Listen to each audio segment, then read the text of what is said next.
Assalamualaikum, I'm Alina. Here are today's news updates. खबर शामिल करते हैं चेयरमैन सियालकोट मियां शहबाज से। कुर्बानी के जानवरों के साथ नारवा सलूक पर ज़ारा नूर अब्बास बरहम स्टोरी वायरल। अदाकारा ने ईद उल अज़हा से कबल जानवरों से हुस्न सलूक की अपील की। पाकिस्तान की मारूफ अदाकारा ज़ारा नूर अब्बास ने ईद उल अज़हा से कबल कुर्बानी के जानवरों खसूसन बकरों के साथ होने वाले नारवा सलूक पर तशवीश का इज़हार करते हुए अवाम से जानवरों की बेहतर देखभाल की अपील की है।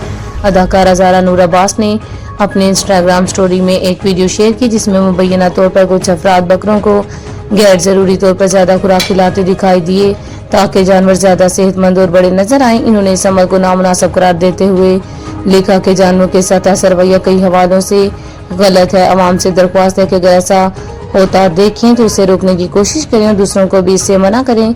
अदाकारा का मजीद कहना था कि कुर्बानी को महज एक रस्म या मजहबी फरीज़ा समझकर अदा ना किया जाए बल्कि इसके असल मकसद और जानवरों की फलाह को भी मद्देनजर रखा जाए। ताहम सोशल मीडिया सार्फिन की बड़ी तादाद ने ज़ारा नूर अब्बास के मौक़िफ़ की हिमायत करते हुए कहा कि मुआशरे में जानवरों के साथ बदसलूकी को मामूल समझ लिया गया जिस पर तवज्जो देने की ज़रूरत है।